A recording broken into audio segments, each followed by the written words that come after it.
Hi, I'm Ali Cameron, and I'm really excited to be here as part of the Ordinary Summit. Thank you, Jess, so much for bringing me into the fold so that I can talk a bit about running my own business and ignoring all the rules that are out there as a disabled entrepreneur. I'm going to start with a little bit about me, and I think it's important for me to contextualize just lived experience and how it is that I got here. So before I start sort of speaking about the rules themselves, the ones I ignore and the ones that I've made for myself as a disabled entrepreneur, I really wanted to, give a little glimpse into who I am. I am first and foremost a disabled manual wheelchair user. I have been for 20 years, following an accident that I sustained when I was still living in Argentina. That's where my family's based. It's where I grew up. I very soon after went to boarding school in Ontario in a spot close to Toronto. I live here with my husband and my two dogs who I adore, Nina and Alfie, and if you follow my content at all, you will have seen them pop up from time to time. I currently run two businesses. So the first is a freelance writing business that I've been running for about 4 years now. I primarily work with B2B tech companies and agencies to write long-form content for them, but I also have a sneaky wedding planner client who is probably my favorite, but you don't need to tell the other companies. This has been the sort of culmination of my career so far in content writing and marketing. I'll talk a little bit more about the path that got me here in a sec. I am also the face behind the Cedar Perspectives brand on Instagram. This is something that was first created as a disability advocacy space, primarily educating non-disabled folks on what disability means, what it means to live in a disabled body. And it has now expanded into a business where I work with other disabled creators to help them navigate their branding and make content easier for them. I just said making content easier. I am currently on a mission to make content creation easier for disabled creators.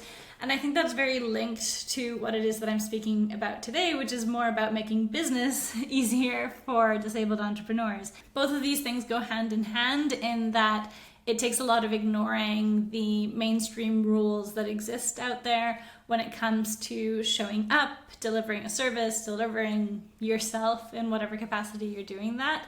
I think there's a lot of rules that need disrupting and rethinking as we do any of these things.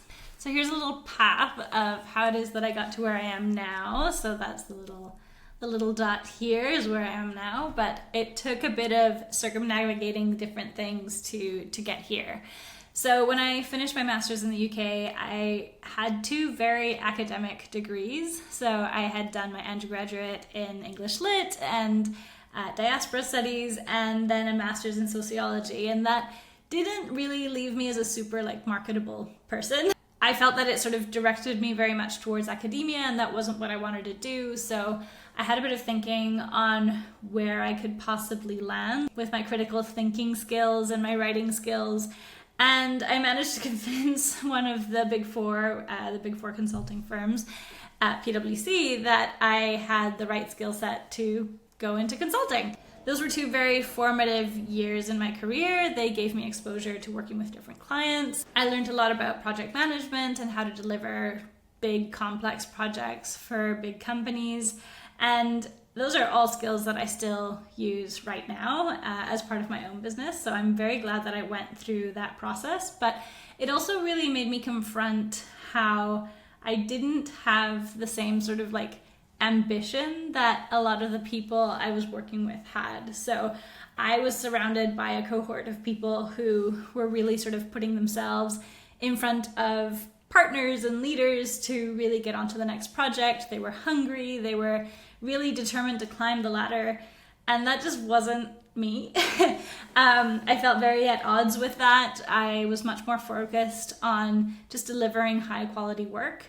And it got to a point where I was looking at what people were sacrificing for the job, and I didn't love the job enough to do that. So I took a break. I spent 6 months working on a creative project, and I started looking for jobs that would really let me tap into my creative skills, which was primarily writing. So that led me into a couple of content marketing agencies in the city, and I spent 4 years between 2 different agencies here, the second of which I was working at during the start of the pandemic. And it was during that time that I got very much overworked. The company made a lot of decisions that left me and my team wearing way too many hats, and I just wasn't enjoying my life really, because I was so stressed and overwhelmed by what was happening at work. So that was the point where I decided to start my own freelancing business. I was very fortunate in that a friend had just gone through the process, and that really gave me sort of the blueprint to follow to start my own. And it was remarkably successful. I have been doing it for 4 years. I was able to build a network of clients just from referrals, which was really wonderful.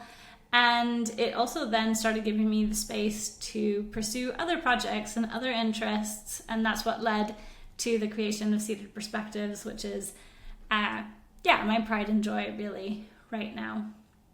I will say the one thing that really sort of prompted the start of Seated Perspectives was a negative work experience with one of my clients. I did a bit of a full-time stint with them for 4 months while I was freelancing, and it really brought me back to how inaccessible workspaces are and how many compromises I had to make as a disabled employee to operate within those systems. And I sort of got to the point where enough was enough, especially having had a lot of time working in my own space and doing my own thing.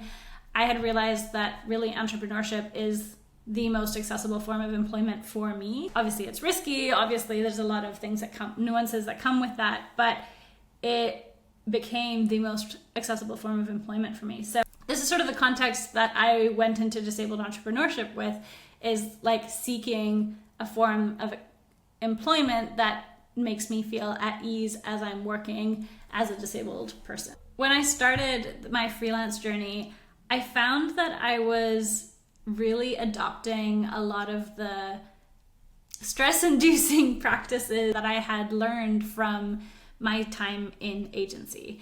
So basically, I was still putting a lot of pressure on myself to operate at the same pace as I had been in an agency. I still worked like 9 to 5 every day. I said yes to everything that came my way because I felt like I had to, like I didn't want to disappoint anyone. And so really the biggest learning at the start of running my business was to unlearn a lot of those things, or at least first recognize them and then unlearn them, so that I wasn't like pushing myself so hard. But also there's a bit of like, I've got to give myself grace for that too, because it makes sense. Like there's so many rules even around, like not just within corporate settings, but also within just running your business, that are so focused on hustling and being present all the time. And like if we think of the entrepreneur bros and all they have to say about what it means to show up in your business, it's just like on all the time and keep going and don't stop and multitask. And it's just like, it's exhausting to even say that list. And those are really the rules that to me keep disabled folks out of the conversation, right? The reality is that disabled folks don't have that same energy all the time. It's not accessible to us all the time.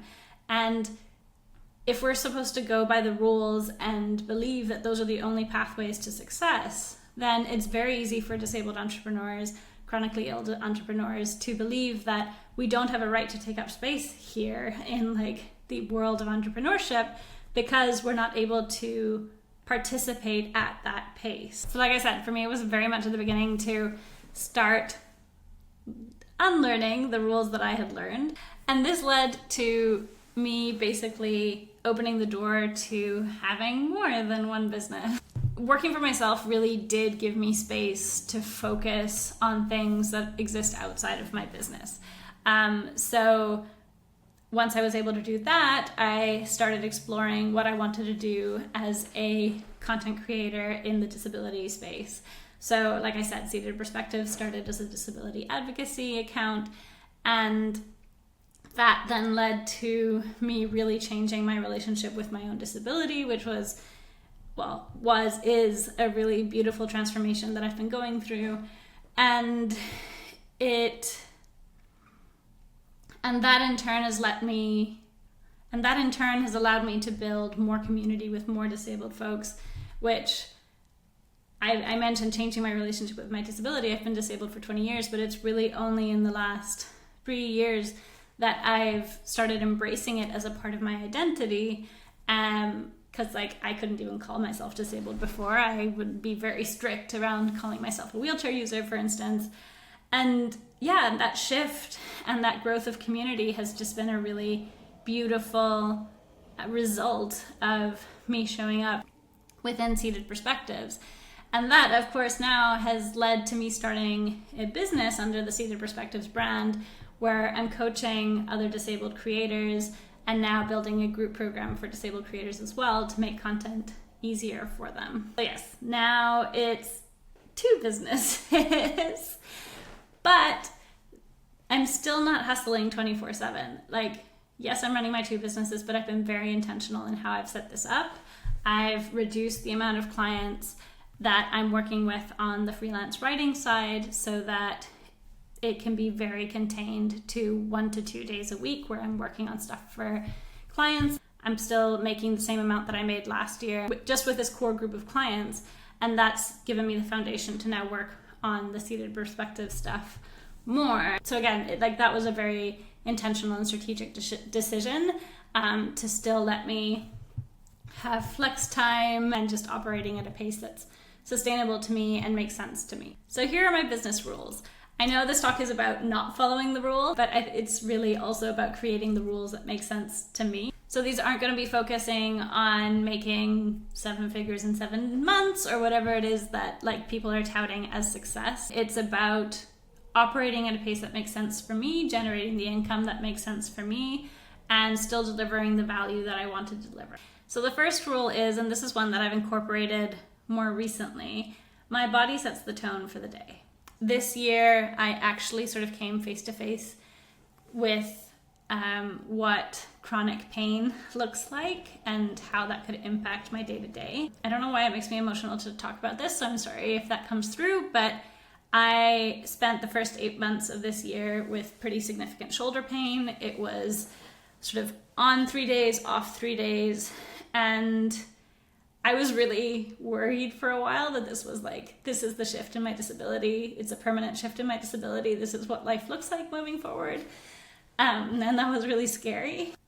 It really sort of pushed me to see that there are days when I'm in a lot of pain that I can't operate the way I want to, that it blocks my brain function.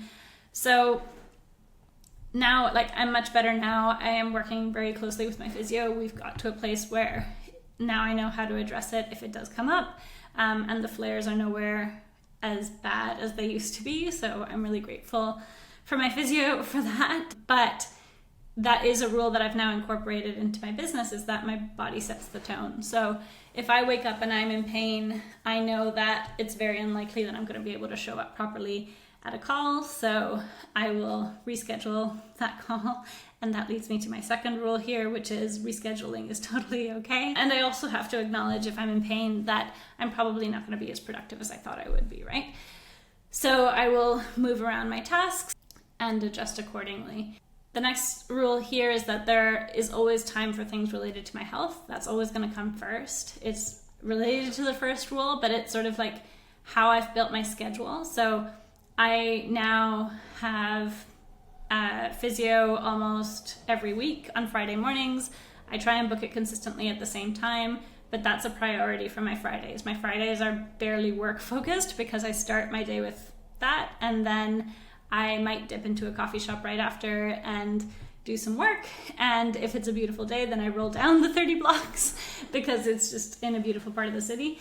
But yeah, my focus is health first, work later, always. And that's been such a big, important transformation for me because it definitely didn't used to be the case. Relatedly, I also listen to my energy. So this isn't so much about if I'm feeling tired.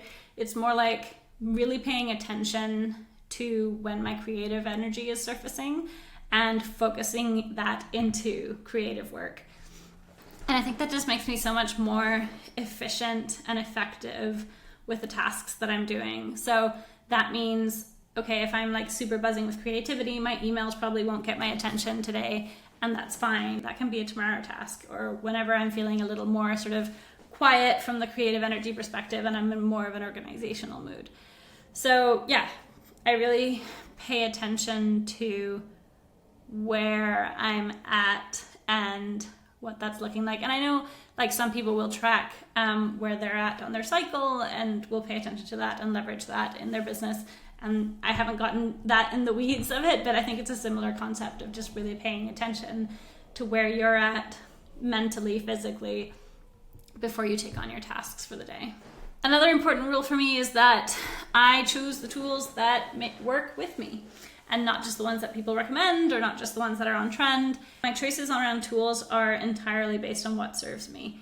So, for instance, I used to be an Asana girly for all project management stuff, but then I realized that just having tasks listed in a day didn't really work for me because it didn't give an understanding of how much time it would take. And so I couldn't really plan my day properly unless I was also building out my calendar and blocking time in my calendar at the same time. So I shifted to Motion, which uses AI to basically do the calendar blocking for you, because all you do is put in your tasks, how long you think the task will take, the priority, the deadline, and it automatically populates a calendar for you. It's picking tools intentionally, and that leads me to a bit of a conversation around AI as well. A lot of disabled folks, I think, feel guilty for using AI because of how much of a conversation there is around its usage and how good or bad it is. And this really goes back to the barrier conversation that I was having. It's like, obviously there's the rules that are in place that keep disabled folks out.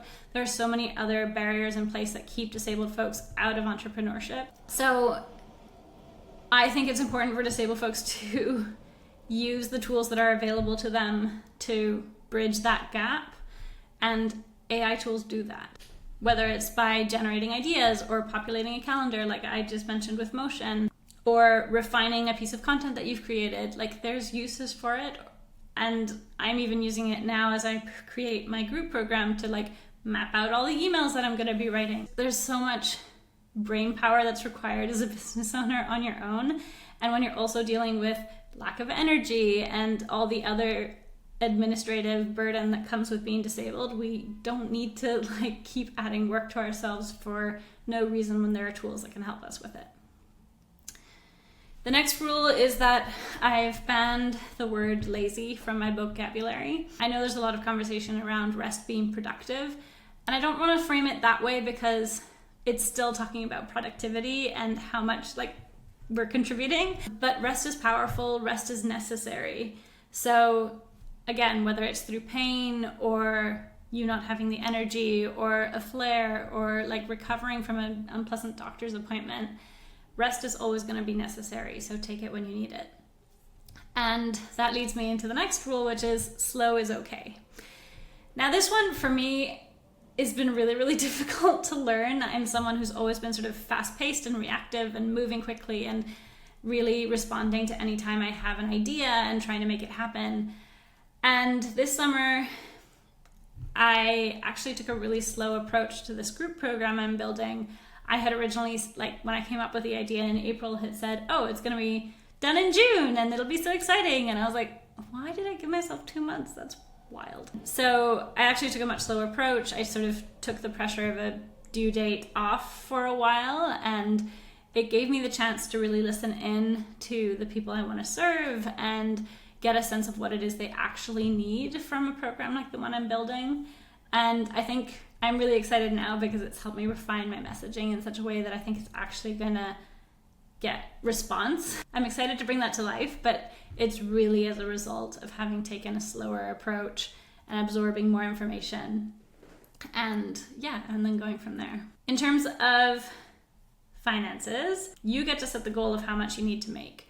Again, we hear so much about 6-figure, 7-figure goals and how much you need to be making and yada, yada, yada, and how much we celebrate like the millionaires or the people who are making millions in their business or hundreds of thousands in their business. And it's it's wild. It's not sustainable. It takes a lot of work to make that much money. And we don't need that much money. I mean, obviously we need a certain amount. We need enough to survive. We need enough to live a life that's good and happy for us. But there's a point where it's just like making money for money's sake. So you get to make the decisions around what it is that you make and how you make it. The next one is connection is so important. And for me, this has been true across both of my businesses.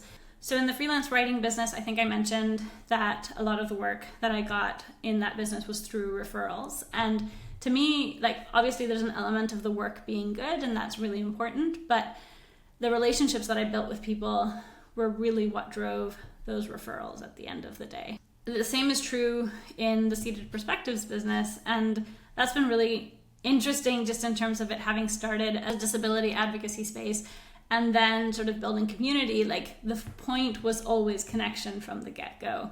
So that's given me a really solid foundation and like a really engaged audience to then build a business from, which I'm really excited by. In the same vein, obviously networking is important, but I think you get to do it your own way.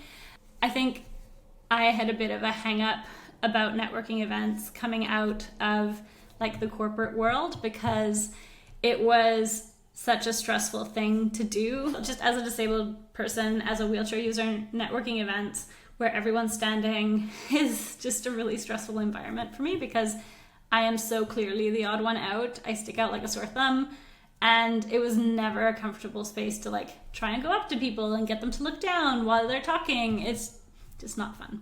So I have started now redefining what networking means for me, and it's really choosing spaces where I feel that I can show up as my disabled self and be accepted and welcomed and have people be interested in the conversations that I'm having. And it's also by showing up in virtual spaces like this one, where I'm surrounded by, again, other business owners who are really changing what it means to show up and changing what it means to build their own business in an ordinary way. And it's reshaped my relationship with the concept. Honestly, it's been such an important reminder that I don't have to do this on my own. I don't have to build this business entirely on my own. By building relationships, I get to learn from other people who are doing similar work or who are going through similar challenges, and ultimately then share my own knowledge as well. And that's just such a powerful way for us to build in community that I think is I don't know, it's revolutionary, and it's so anti the rules that exist around, well, the bro rules that exist. And the other thing is that you also get to do marketing your own way. I think there's so much pressure to be showing up on all the different platforms and really sort of deliver consistently all the time. And consistency has this sort of singular definition of show up every day in this way and make sure that it's impactful and make sure that people resonate and make sure that you're aiming for virality. And to me, that's not consistency. Consistency is really about delivering on your message and your point of view and being recognizable and staying true to your why. And those things don't require being on all the time. It doesn't require super curated, high production videos and carousels all the time. There are ways to make content easier. So for me, in my conversations with other disabled creators as part of my coaching program, the biggest thing that they come up against is that content creation is hard. And my theory is that the biggest reason this is true, or this is coming up for people, is because we keep comparing ourselves to the people who are creating these high production videos all the time. And it's the people who have the funds to do it, the time to do it, right? So it's not about that. To me, it's about building connection with people you want to reach, creating a sustainable approach to content creation that works with you, with your body, with your energy levels, and then really centering yourself in your why, because when you're centered in your why, then it's much easier to keep coming up with ideas that are around that, right? So that's why I've created the Low Spoons High Impact framework.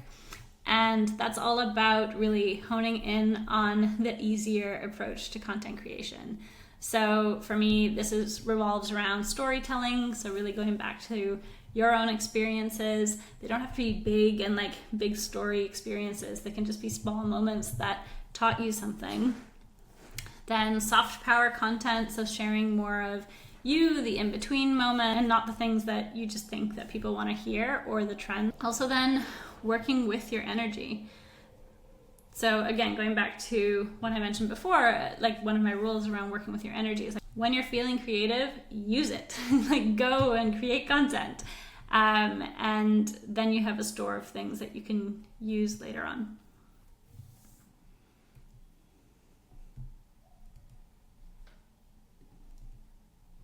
And then just lean into low lift content creation. So that could be the screenshot of a thread and the screenshot of a thread that you just plop into a reel with some B-roll.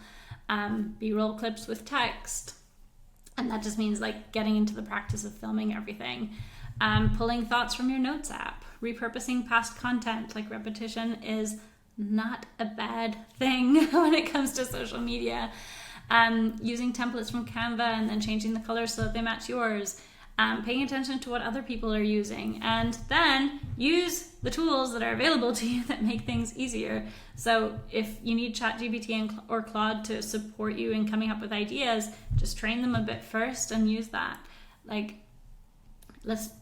the goal here is to make things as easy as possible. And that wraps it up. I hope you got some useful things out of this. This is really coming from what I've learned in my own experience as a disabled entrepreneur, and it's been such a journey already and such an exciting one. And yeah, I'm always here. You can reach me on Instagram at Seated Perspectives or via email at ali@seatedperspectives.co. And I'm happy to keep chatting through any of this.